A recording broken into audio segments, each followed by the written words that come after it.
it on your knee or your shoulder, but you may not throw your animal or hit your animal. You don't want to make them cry. So that's my expectations with animals, and that's just a fun like steady beat thing to get us going. And we're going to be talking a lot about steady beat in this session. So, but while we have our animals, we're going to do one other game. So go ahead and get your animal in a comfy spot where they can listen to us for just a minute. And I'm going to, whoops, not that. There we go. I'm going to start singing a story to you, and I just want you to follow along on the pictures and see if you can kind of get the pattern. Green snake, who will you bring? I'll bring a brown bear on the ark with me. Brown bear, who will you bring? I'll bring a bluebird on the ark with me. Do you think if we go back that you could sing the questions and I'll sing the answer? We're just going to sing the questions. Here you go. Green snake, who will you bring? I'll bring a brown bear on the ark with me. Brown bear, who will you bring? I'll bring a bluebird on the ark with me. Bluebird, who will you bring? I'll bring a purple elephant on the ark with me. Purple elephant, who will you bring? I'll bring a green turtle on the ark with me. Okay, excellent. So that's how we're going to go. Now, that is based off of the book Brown Bear by Eric Carle, and I just changed it to be about the ark. But I use the storybook in my school where I teach, and so that's based off of that. So now we're going to play a little game. So if you're able and would like to, I would love for you to come sit on this circle. If you don't want to sit on the floor, you can bring a chair over to the circle, but let's make a circle and bring your animal friend with you, please.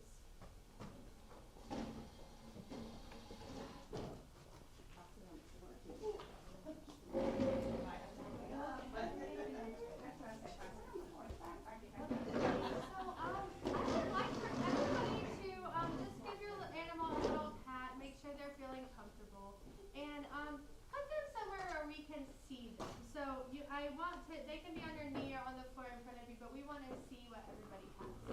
Okay, so for this game, we're going to do just like what we just did for the book, except when we all ask the question, whoever has that animal is going to say the answer, and so they'll be choosing the next person to go. So you might all say, green frog, who will you bring? And I could say, I'll bring a brown goose on the ark with me. Then we all sing the question, and that person sings the answer. You ready? Okay, let's start with mine. Here we go. Green frog, who will you bring? I'll bring a white cat on the ark with me. White cat, who will you bring? I'll bring a penguin on the ark with me. Penguin, who will you bring? I'll bring a green snake on the ark with me. Green snake, who will you bring? I'll bring a spotted giraffe on the ark with me. Spotted giraffe, who will you bring? I'll bring a gray rhino on the ark with me. Gray rhino, who will you bring? I'll bring a brown squirrel on the ark with me. Brown squirrel, who will you bring? I'll bring a red cow on the ark with me. Red cow, who will you bring? I'll bring a black shampoo on the ark with me. Black shampoo, who will you bring? I'll bring a black gorilla on the ark with me. Black gorilla, who will you bring? I'll bring a brown dog on the ark with me. Brown dog, who will you bring? I'll bring brown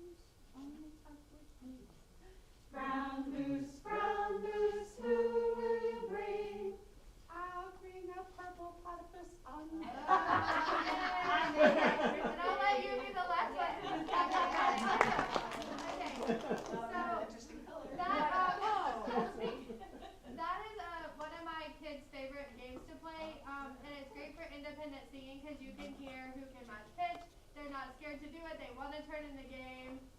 They've got their animal, and so that's really fun.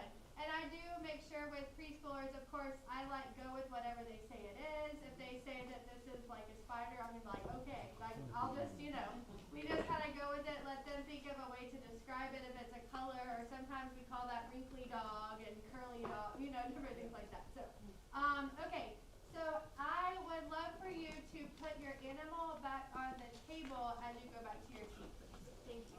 Thank you. There you go. Oh.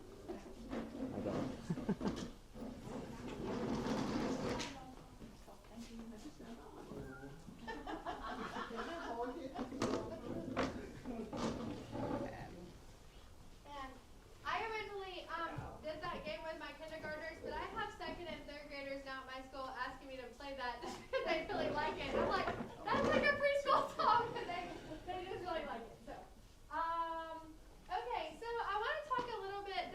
I'm hoping that this session will help you a lot with just establishing music fundamentals with preschoolers. So we're going to kind of talk about two big categories of like beat and rhythm, and then pitch and melody. So we're going to just kind of explore ways to get kids started in each of those areas. So really the foundation of rhythm is steady beat, and it's really, really important that our preschoolers are experiencing steady beat in a lot of ways.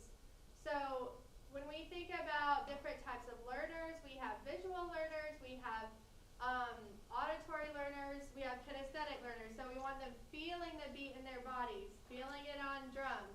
We want them seeing visual representations of the beat. We want them hearing what it sounds like. So the first few things we're going to do is just kind of explore some ways to do that. So the first thing we did with bouncing the animals on our knees and stuff, that was steady beat. We were feeling that. That's kind of getting that sense in their body of what a steady beat is. It's staying the same. It's that driving force in the music. So if you look at your handout, I've just got some kind of examples. So first one is what I just said, with stuffies or any small objects or beat buddies. We can have an instrument circle where we're using steady beat. So in just a minute, we'll actually practice that and kind of see how that goes. Body percussion games and activities. So anything where you're playing a pattern and having an echo. Rhythm sticks with music. I love using rhythm sticks, and my kids do too. My rhythm sticks are just dowels that I wrapped with electrical tape, and they work really good. And I have a lot of colors and stuff at school that, so I can put them in groups and stuff. But just having any song with a strong beat and doing different motions with them and having the kids echo or just copy you is really, really great for beat. And, just be creative with the movements you do. You don't just have to stand there and kick them, right? We can really dance with them and do a lot of stuff to get the feeling for the beat. And what else? Marching, walking, and other locomotor movements. And then a game that I like to do called Steady or Not Steady. So we're going to experience a couple of those, but I just want to get you thinking about all the different ways that your kids can experience steady beat. And I would say, you always want to have something in a class, maybe more than one thing that's just letting them experience steady beat in different ways. So we're going to do an instrument circle, and if you would like to come sit on the floor, I would love for you to come join, or you can sit and watch. So at this point, if you would like to come sit on the circle and play an instrument, I would love for you to. While they're moving to the floor, I want to talk about instruments for just a second.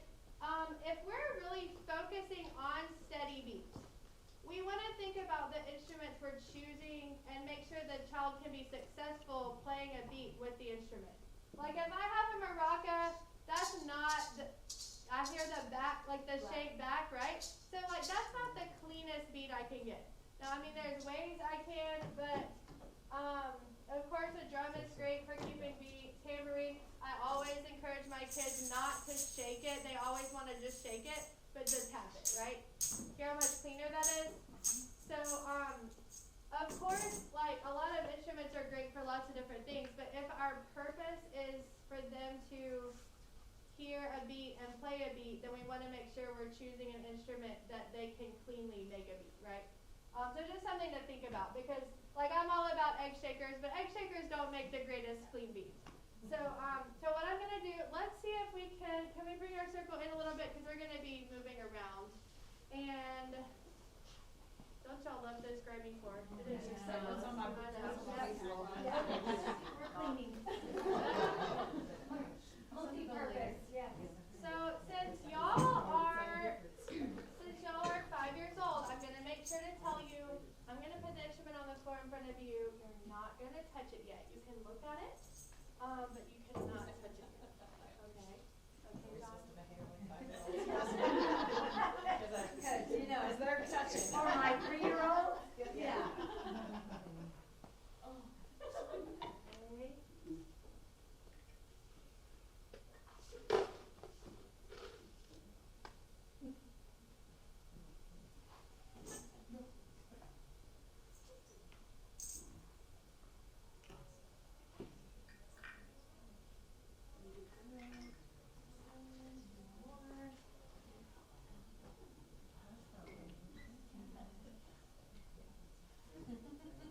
How do you feel about kielbasa?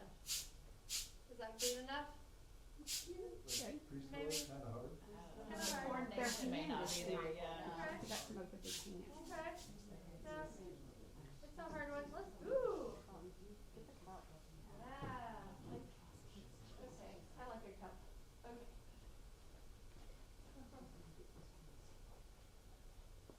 Okay. So this is pretty easy.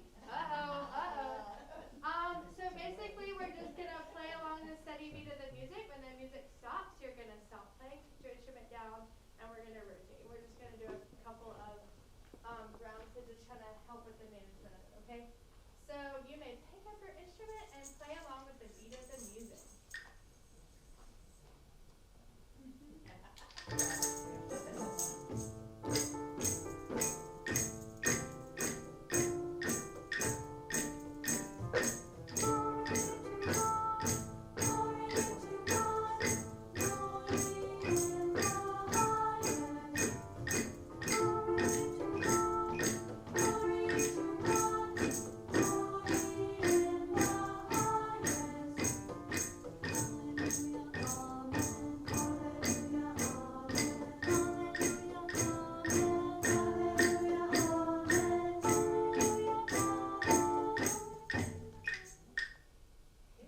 Stand up.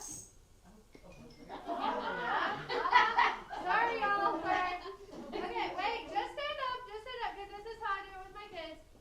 You're going to rotate to the right. So point to where you think you're going next. This is an important step, because otherwise you have chaos. Point to where you think you're going next. I wait until everybody's pointing. Now go. There you go.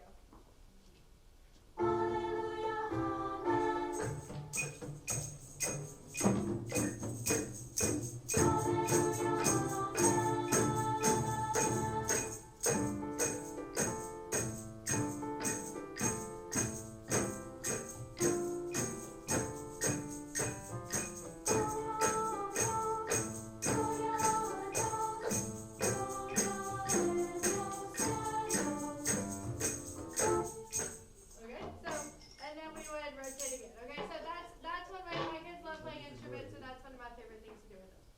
Okay, I will let you be free from the floor for a minute. Okay.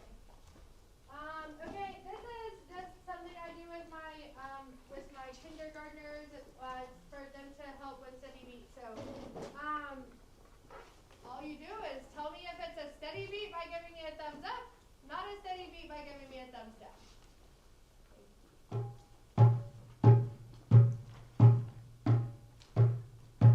Yes, that was steady, right? It stayed the same.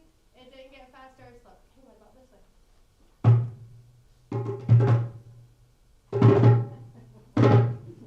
No, and they're like, no, that was terrible. You know, okay. What about this one?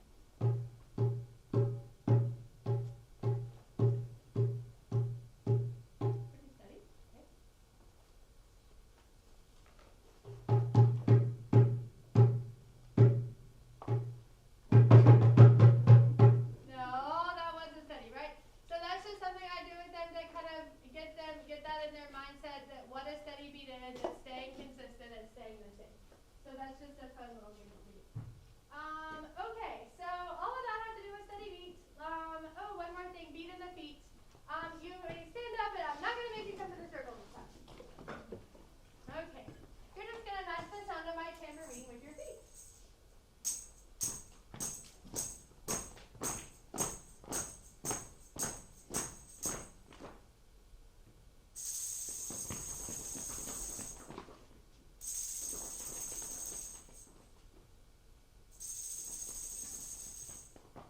hand if you can think of something else you can shake besides our foot.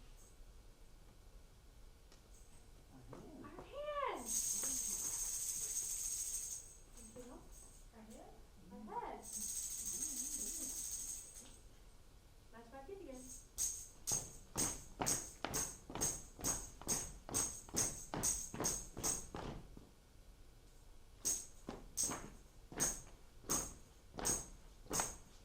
Excellent. So you get the idea. Just a fun little, that would make a great break between learning songs. Okay? Neat. So there's lots of study bee things. Let's move on to vocal exploration. So when we think about vocal exploration, we're thinking about the kids just getting to explore different parts of their voice, the things that their voice will do, learning high and low notes, and just kind of the wide range of what their voice can do. So I'm going to just talk about several different ideas for that. Back here, this is a visual that actually came out of the Singing Essentials poster pack from Growing in Grace. So they've got a lot of really good educational things. So this would be an example of something that we could follow with our voice. So I usually, the way that I explain it to my littlest ones is we're just going to follow the bee with our voice. And then sometimes we'll follow it with our finger and our voice. Okay? So let's use an ooh sound. Here we go.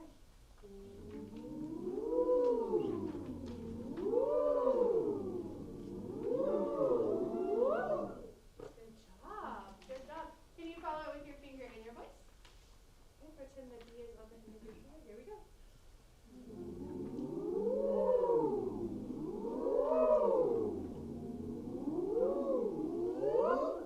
Good. Okay. So now this is another way that I would do this. So on this one I drew, I've got a girl throwing a snowball and landing on this little guy's head, of course. So let's see if we can follow this one, and then I might have somebody come up and draw another line to connect. So here we go.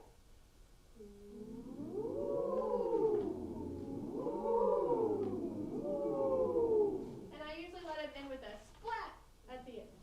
Okay? Now, can I have someone who could come and draw our line to connect? We love to have a chance to do something on the board. We're 5 or 4. Anybody? I'm gonna pick on somebody.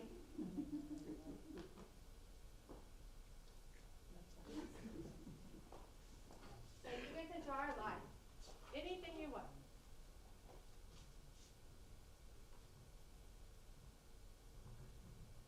Wow, okay. Here we go.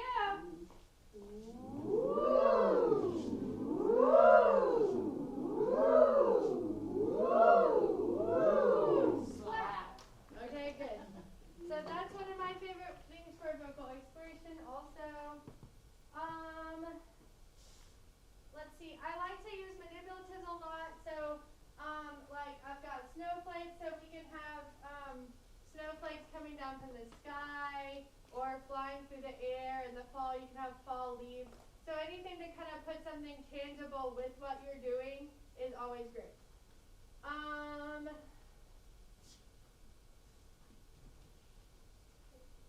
Okay. So now we're going to talk about the 4 voices. So echo after me, please. This is my talking voice. This is my talking voice.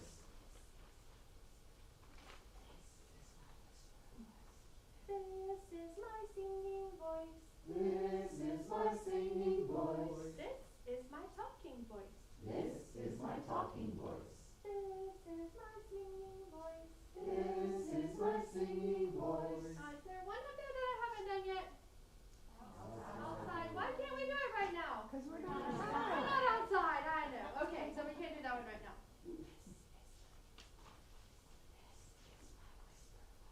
This is my singing voice. This is my singing voice. Raise your hand if you would like to demonstrate talking voice to everyone. Would anybody like to do their talking voice all by themselves?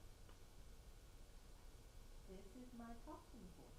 That was so good. That was such a good talking voice. Can anybody demonstrate?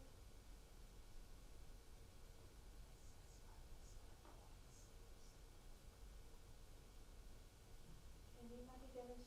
this is my singing voice. This is my singing voice. Oh, I love how she is her singing. That is so good. Okay, so that's how I do that. I really like warm up my little kids with that almost every time before we start singing. So, and some other things to kind of distinguish.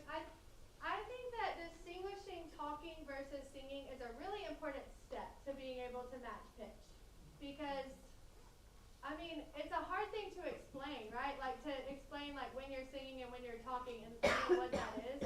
So that's just something I think it's really important to practice and kind of establish. So another thing I like to do is what I call REO. So that's a John Feyerabend thing, but basically REO is where we use a singing voice to have conversation. Okay, so I might tell you to look at this picture. And you can look at all the things, and I might ask you to look for something that God made. And I might say, Nancy, what did God make? He made the sun. Oh, that was so good, right? And she's going to use her singing voice. And then I might say, Amanda, what did God make? God made a rainbow. Excellent. So you're echoing, or you're not echoing, but you're using your singing voice. And it's basically vocal improv, right, for little ones. So they're improvising. They're getting confident. I think it's really important to build their confidence in their singing, and help them just be like willing to do that in front of their friends, and it not be like this thing that they're scared to do. So that's a really fun thing. Sometimes I do roll call. I'll say something like, where is Cynthia? She would say, I'm right here. So sometimes I do roll call that way. Any kind of question that you can think of that you could ask you, what's your favorite color? You know, anything like that. But there's a lot of like biblical concepts and stuff. If you just use like a picture from a Bible story or something, that works great for that. Okay, another great thing for distinguishing is just asking the kids anytime you get a chance to distinguish the two. So I'm going to sing a song called Engine, Engine, and I want you to listen for when I'm using my talking voice in the song. There's one special spot when I'm using my talking voice. Engine, engine number 9, going down Chicago line. If the train goes off the track, do you want your money back? Yes, no, maybe so. Ready to catch when I use my talking voice? Yes, no. Yes, yeah, the yes, no, maybe so. So just kind of training their ears to hear the difference, okay? And the last thing I want to talk about with this is my singing monsters, which is one of my very favorite things to watch the kids do. So, can you all just like turn your body a little bit and look back here for a second? So I have these little finger puppets. I got these at Walmart during Halloween. They're like in the Halloween like favors or whatever. They're just little monsters. But in my classroom, these monsters are magical and they only have a singing voice. They don't have any of their other voices. So we have a scene, and in this case I have Bible scene, so this would be like when Jesus calms the storm. And they just pretend with their singing monsters. And I would use this like as a station or a center. So you might have 3 or 4 kids with a few pictures between them, and they just get to tell a story. And it is amazing to see them just making stuff up but singing it. And what'd you say? It's just funny, I laugh. Yeah, oh, I thought somebody said something. I was like, yeah. Okay. Yeah, like they'll make up stories, they'll act out parts and stuff, but with their singing voice, and it's just another way to kind of break down those barriers and have them freely singing with each other. So that's a really fun game. And I mean, you can use any like little finger puppet or anything for the little monster, but that's, like I said, I found those at Walmart last year, so I just had to have them. Okay, so that's a lot of things for talking and singing voice. So let's move to music reading. So as we're moving preschoolers towards the idea of actually reading the notation on the page, we want them to start being able to distinguish high versus low sounds. So for those of you who are in my the class about creating, you remember me talking about the birds on the line, but that's one of the things that I like like to do with like high, low, and we can move them around just sitting on the little power lines. And I use the words high and low, and then I move to solfege, but I teach in a school setting, so I'm very like processed with how I teach it. But I start out my kindergartners with high and low, and then they learn so and me that like at the end of kindergarten, and they add notes as they go through. But the birds on the line are just a really fun way to sort of help them like start experiencing patterns of high and low without like seeing their real notation, and it's just a more tangible way to do it. So I also like to do a game that I call human melody. So I'm going to move some of these instruments, and I would like for somebody to look and tell me, what is the girl doing that has the word high next to her? What is she doing with her body? Standing. She's standing. What about the girl? Thank you so much. What about the girl that has the word low next to her? Sitting. She's sitting. Is she sitting on her knees or on her bottom? She's sitting on her bottom. That's right. So if you want to play this game, I want you to decide which note you want to be, and come find an X on the circle and do that note. And that's it. Go.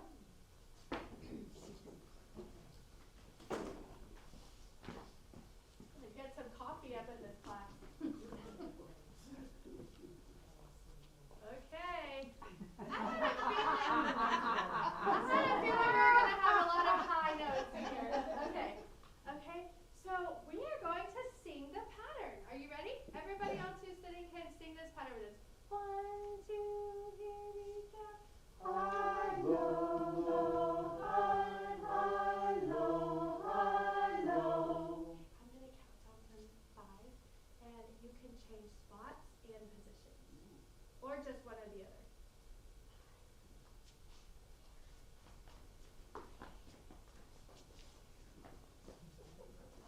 Y'all are so much calmer than the 5-year-olds in there. You're like, okay. 1, 2, here we go. High, high, low, low, low, low. Excellent. One more switch. 5, 4. Y'all are gonna hate me after this. 3, 2, 1. Start on low, and here we go. Low, low, low, high, high, high, low, high. Good job. Thank you for being troopers. Yay. Okay, so that's a game I really like too. Just so fun, gets the kids up and moving around. Of course, they run across the circle and have to change, and they like all that stuff. So I also have a lot of other manipulatives I like to use, just like the birds on the line, for melody patterns. So I have kind of a like personal version of it with the little erasers that you can find, like the little mini erasers, so they can do their own patterns between high and low. And I guess one of the points I want to make with this is that you don't have to have an advanced kid that knows like the whole staff for them to be able to start manipulating notes, right? So we can just add one note at a time, and they can go ahead and start working with that at an early age. Okay, I'm going to tell you a story. Okay, this is the story of the 3 bears, and it's my musical version. And I'm going to ask you some questions at the end of the story, so just make sure you're listening really carefully. One time, there was a family of 3 bears. There was Daddy Bear, Mama Bear, and the little baby bear. And they had all been sleeping all winter long because bears hibernate, and they had been sleeping, and finally it was time to wake up in the spring, and they were so hungry. So they needed to go downstairs to go get some breakfast. So Daddy Bear, he has really long legs, so he can jump all the way down. And he says, I'll jump. Listen to that again. I'll jump. And he is going to go to Bojangles and get a biscuit, because that's what we have in North Carolina. I'm not sure what we have here. So he's going to go to Bojangles and get a biscuit. The next one to wake up was Mama Bear. And she cannot jump all the way down. So she says, I'll skip right down. Listen to that. I'll skip right down. And Mama Bear is feeling a little bit fancy, so she's going to go to Starbucks and get a scone and a latte. And then the last one to wake up is Baby Bear. And do you think Baby Bear can skip any steps? No, he can't. So he says, I put my paws on every step. And he's going to eat a big bowl of Fruit Loops for his breakfast. So after Papa Bear finishes his Bojangles biscuits and his big old cup of coffee, he has to go back upstairs to get ready for work. So he says, I'll jump. And he goes and gets ready for work. And then it's time for Mama Bear to get ready for work. So does she jump all the way up? No. What does she do? She skips. She says, I'll skip right up. She gets ready for work. And then little Baby Bear, he has to get ready for pre-K. So he is, after he finishes his Fruit Loops, he's going to say, I'll put my paws on every step. He is. So then I'm going to ask them, okay, what did Papa Bear have for breakfast? You know, I ask a lot of questions to see if they were listening and all that. And every time I tell it, I change the restaurants and it'll be like a McGriddle with extra cheese, whatever. And so that's really fun. But then you can have the kids actually sing it with you. So you can eventually get them to sing this part without your help. Or maybe you don't quite make it and see if they can hear when it's correct. So there's a lot that you can do with that. Okay, so there's some melody ideas, hopefully. Okay, let's talk about rhythm. If anybody's been in my session so far this morning, you know that I love rhythm patterns and having kids create stuff. So I love to use iconic notation. We're going to look at some patterns today using sheep and donkey, because we're going to imagine it's Christmas time. We're talking about the nativity. So I'm not showing the kids at this point, I'm not showing them the real notes. I'm showing them this. And I'm going to say, every time you see a sheep, you're going to say sheep. And every time you see a donkey, you're going to say donkey. And that's it. I'm not saying anything about notation. So let's do it together. Ready, go. Sheep, sheep, donkey, sheep. Good job. 1, 2, ready, go. Donkey, donkey, donkey, sheep. Y'all are so good. 1, 2, ready, go. Sheep, sheep, sheep, sheep. Okay? So then I would allow them to make their own pattern with them. So we are not probably going to all spread out and do that right now. But I have cards that have donkeys, they have sheep, and then what do you think sleeping baby Jesus is? Rest. It's a rest.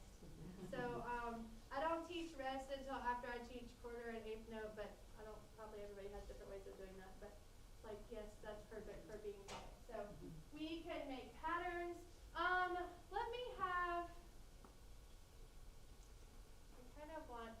I think we can do this quickly. I'm going to let this group of 4, I'm going to give you 4 cards. All you have to do is make them into a pattern, and then one person play that pattern on an instrument. Does that make sense? On an unpitched percussion instrument, so not a xylophone. Okay. We can do this. Feeling ambitious. Okay. 1, 2, 3, 4. Same thing. You're going to make a pattern, and one person play it on an unpitched percussion instrument. Or Yes, there. Okay,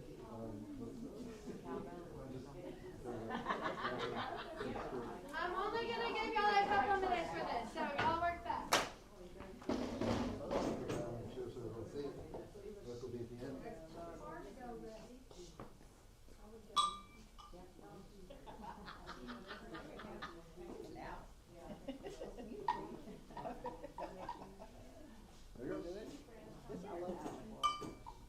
Got it?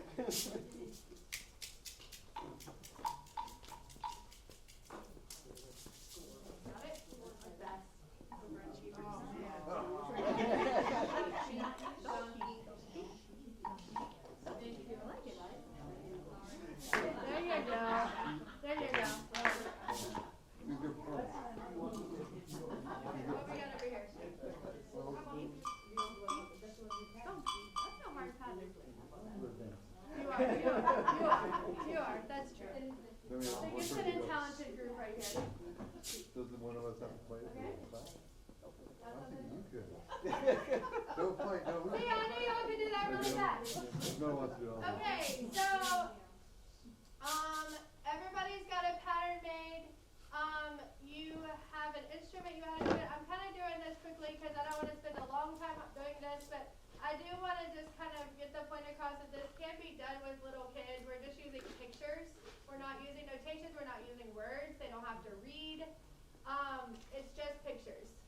And so I'm going to play a Christmas song, and I want you to see if you can play your pattern. Once we establish the beat, I'll give you a 1, 2, ready, go.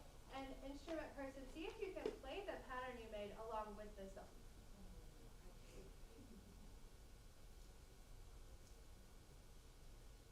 Maybe.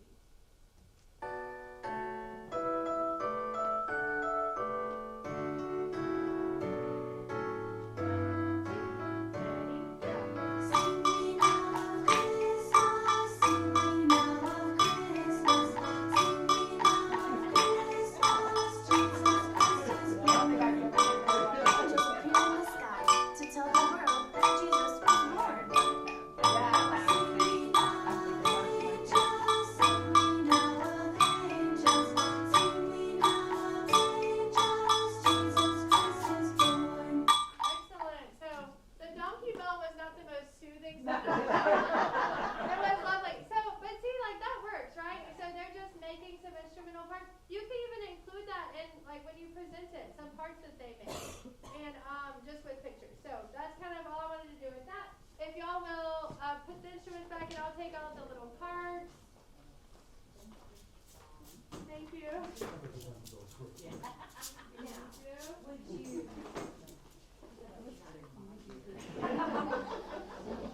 I would eventually, and I would even do it in class first. Let's talk about that for a minute. So, as far as like the steps for doing something like this, I would absolutely do it as a whole class first. So, like really, really baby steps. So, think of like we have this big picture, these big pictures, and we're all deciding together how to do it. Then we're all getting rhythm sticks, and we're all playing it. Then we all try to play, and then you kind of carry down from there as far as like independence on it. But that's definitely something to demonstrate as a class before you try to get them to do the task. But they can do it, they can do it. Okay. So I also like to use heartbeat cards like this. So I have all these, and you have that on the back of your handout, just like a little card with 4 heartbeats. I use these a lot. So like this one, I've got erasers sitting on it, and these happen to be cat erasers. So I do a lot of individual work with heartbeat cards and erasers. So everybody will have a card in front of them. I'll do dictation sometimes with it. So you're trying to hear, and I'll play, and they're trying to figure out which heartbeat has the 2 sounds, right? And they're kind of writing it down, or creating their own patterns. But that's, like I was talking about different kind of learners earlier, and like that's a really visual way to understand the heartbeat stays the same, and we're putting different amounts of sounds in each one. And it's fun just to have their own tactile like thing that they get to work with and use with their hands. I think that really helps with engagement when they're not just sitting there listening to us, but they actually have something to do. Even if it's just copying, like even if we have a rhythm and an anthem that we're working on, and we say like, this is Sing We Now of Christmas, and we tell them what it is. just that act of them manipulating it is really helpful. So that is sort of some first steps to rhythm reading. We're going to learn another little rhyme.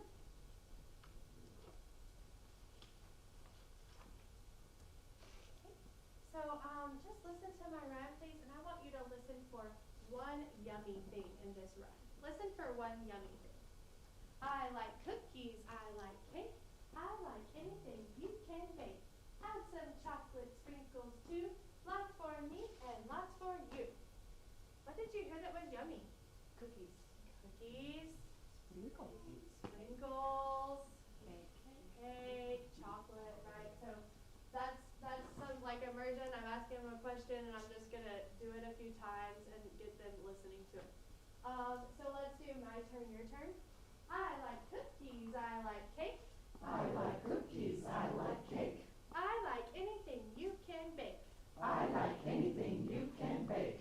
Add some chocolate sprinkles too. Add some chocolate sprinkles too. Lots for me and lots for you. Lots for me and lots for you. Excellent. Can you put the beat somewhere in your body? Be underneath your shoulders. Clap. All together. Here we go. I like cookies, I like cake. I like anything you can bake. Add some chocolate sprinkles too. Lots for me and lots for you. Excellent. And so again, same thing we just did with donkey and sheep, but now we're reading cake and cookie. Ready? 1, 2, ready, go. Cake, cake, cake, cake. Excellent. Could you clap that without saying it? Could you? 1, 2, ready, go.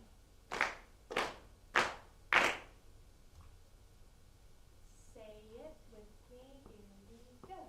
Cookie, cookie, cookie, cookie. Can you say and clap it? 1, 2, here we go. Cookies, cookies, cookies, cookies. Excellent. Okay. Oh, can we mix them up? I don't know if you can do it. That's what I tell my kids, and they're like, yeah, we can. 1, 2, here we go. Cake, cake, cookie, cake. Y'all are so advanced. Okay. 1, 2, here we go. Cookie, cookie, cake, cake. Excellent. Last one, ready, go. Cookie, cake, cookie, cake. Okay. So I am gonna just quickly talk about the process of sort of replacing the icons with notation. So what I do, we use a lot of iconic notation, a lot of patterns, a lot of words, and then eventually, usually towards the end of kindergarten, beginning of first grade, but I don't know how your choirs are structured, so whatever, but I eventually sort of teach them the real notation. So we'll talk about, okay, which one of these words has 2 sounds in the heartbeat? It's cookie, right? So that has its own symbol, and I'll show them that one individually, and then I'll show them the one for cake, and I'll say in music we're going to say TT and ta. And so we kind of learn the real notes, and that's like a monumental thing.